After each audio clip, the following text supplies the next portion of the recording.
arofa nafsahu arofa robbahu. Kunci kebahagiaan, katanya Imam Ghazali, kenal dirimu. Kalau kamu sendiri masih nggak paham siapa kamu, apa maumu, kamu tidak akan bisa bahagia. Sebenarnya ini teori paling gampang. Kalau kamu nggak ngerti selera makanmu, jangan-jangan misalnya makanan yang kamu sukai apa sih, kalau kamu nggak ngerti, ya kamu nggak akan bisa membahagiakan dirimu, kamu sendiri nggak ngerti. Cara paling gampang untuk bahagia ya membaca dirimu sendiri dulu. Katanya Imam Ghazali, ia yang mengenal dirinya, ialah yang akan merasakan kebahagiaan sejati. Mungkin selama ini kamu nggak bahagia karena kamu nggak kenal dirimu.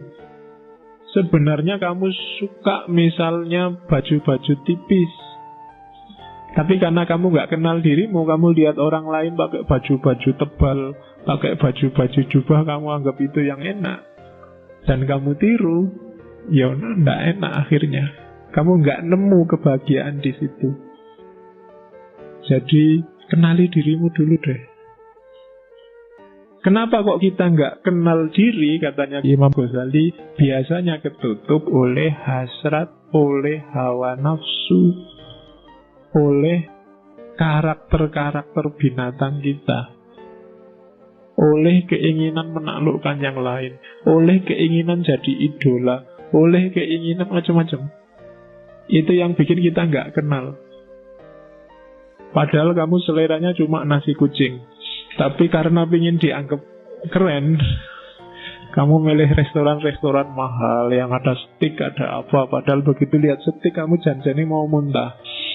Di panganan opo itu, tapi yo biar dianggap keren, terpaksa kamu sambil nutup hidung dimakan. Nggak enak karena kamu nggak kenal dirimu sendiri. Ketutup hasratmu untuk dianggap anak gaul. Sebenarnya pakai jin itu mungkin kamu tersiksa luar biasa, wong meletup kayak gitu gimana. Tapi kalau nggak pakai jin nggak keren, Pak. Padahal kan yang paling keren itu kan menurut saya kan pakai sarung paling enak. Longgar, ISIS kan. Loh ya kan? Makainya juga simple, kapanpun dibutuhkan bisa dibuka. Bayangkan kamu pakai jin ke kamar mandi aja nggak sumpek, coba pakai sarung jangan diangkat, wes. Nah ya kan?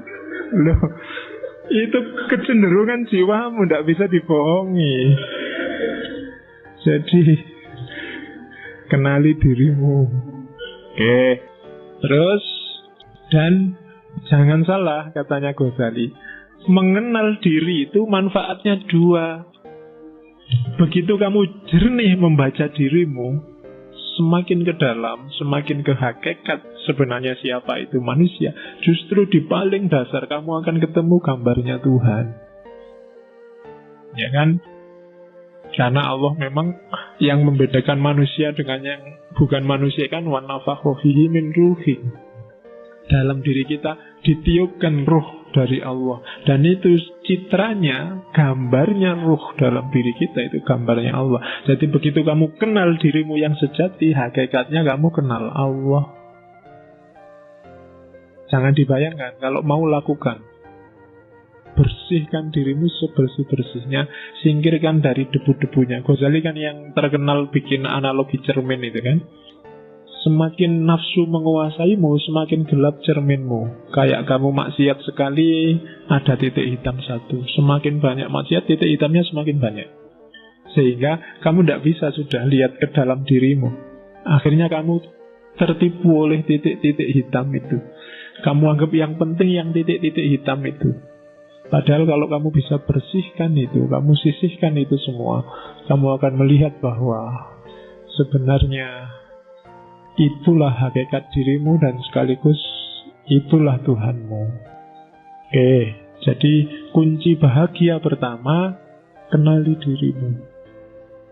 Saya tidak tahu pernah nggak teman-teman sekali-sekali mikir tentang dirimu sendiri. Mungkin paling tidak kayak tadi, nanti kalau ada waktu ya bikin semacam muhasabah, semacam tafakkur. Tipe orang kayak gimana sih kamu itu? Yang kamu sukai apa, yang tidak disukai apa? Cita-citamu apa saja? Keinginanmu apa saja? Terus kamu cek, ini keinginan ini sifatnya kayak gimana sih, positif apa negatif? Kalau negatif, kenapa kok negatif? Sumbernya dari mana? Dan akhirnya mau jadi apa? Wah, itu muhasabah namanya. Jadi yang pertama, kenali dirimu deh. Siapa kamu? Ya kalau orang perang itu kan harus ngerti posisinya. Kalau kamu nggak ngerti posisinya, gawat, ya kan? Di rumah aja kan kamu harus ngerti posisi. Kamu itu anak, opo bapak, opo ibu, opo adik, apa kan harus jelas. Kalau kamu di rumahmu anak tapi merasa kayak bapak, kan gawat. Ya, nanti malam-malam masuk kamar ibu, lo. Posisimu anak, bukan bapak. Lah iya kan? Harus jelas. Nah, itu maka kamu dalam hidup, ya gitu, harus muhasabah. Jangan-jangan kamu itu teman, opo sahabat, opo pacar, opo musuh, kan juga harus jelas. Biar menyikapinya juga enak. Maka know yourself. Ini kan pesannya Socrates yang paling awal kan, kenali dirimu. Coba deh, kalau sanggup, tanyakan, siapa aku dan dari mana aku datang? Kemana aku akan pergi? Apa sih tujuan kedatanganku dan persinggahanku di dunia ini? Di mana sih kebahagiaanku dapat ditemukan? Tanyakan itu, coba jawab. Ini PR-mu nanti malam. Kira-kira siapa sih aku itu? Dari mana aku datang? Kok tiba-tiba aku ujuk-ujuk ada di sini itu loh? Apa kebetulan? Atau Allah ngasih misi apa sih aku ditaruh di bumi ini? Kok aku dilahirkan di Jogja? Kok aku dilahirkan di Sumatera? Kok aku dilahirkan Jawa Timur? Kok aku kira-kira disuruh bawa misi apa sama Allah? Nah, itu muhasabah. Dan Imam Ghazali wanti-wanti, diingat-ingat ya, dalam dirimu secara umum itu ada 3 aktor. Ada 3 variabel yang harus hati-hati kamu gunakannya. Begitu salah dosis, hidupmu kacau. Yang pertama adalah unsur hewan, kehewanan. Yang kedua unsur setan. Dan yang ketiga unsur malaikat. 3-tiganya penting. Kamu butuh unsur hewan. Kalau kamu nggak punya unsur hewan, gawat. Kamu nggak punya ambisi, nggak punya cita-cita, kamu akan jadi orang yang pasif, nggak kreatif. Mungkin kamu bisa nggak punya anak kalau nggak punya unsur kehewanan. Karena, wah, saya nafsu kayak gitu, nggak lah Pak, malah gawat. Harus punya yang itu. Cuma dosisnya dan caranya diatur. Jangan sembarangan. Nah, kalau sembarangan jadi hewan beneran. Jadi bukan lagi manusia yang punya unsur kehewanan, tapi hewan yang punya unsur kemanusiaan. Wale. Jadi harus ada. Setan juga begitu. Belajarlah dari setan apa? Kecerdikannya. Setan itu pinter, cerdik. Gak gampang loh bisa bohongi orang, ngerayu orang, diplomasi. Itu perlu belajar dari setan. Ya kan? Loh, kalau nggak cerdas luar biasa, nggak bisa jadi setan. Kamu bisa mengerayu orang, orangnya punya akal. Manusia kan dikasih bekal akal, dan itu setan ditantang untuk menaklukkan, dan sering sukses. Ya kan? Loh, setan itu kan sering sukses. Kadang-kadang setannya belum ngapa-ngapain itu sudah sukses. Setan itu ya geleng-geleng kepala, dan menungso belum diapa-apain wis manut.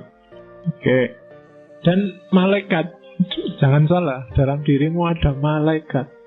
Potensi untuk pasrah, tunduk total 100% pada Allah tanpa bantah.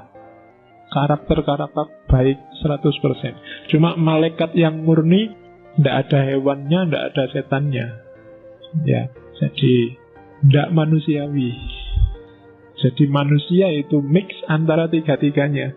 Jadi bukan tiga-tiganya dibuang atau dipilih yang mana, tapi kontrollah tiga-tiganya sesuai dengan dosisnya masing-masing. Kalian harus ngerti dosisnya, ngerti takarannya. Jangan berlebihan.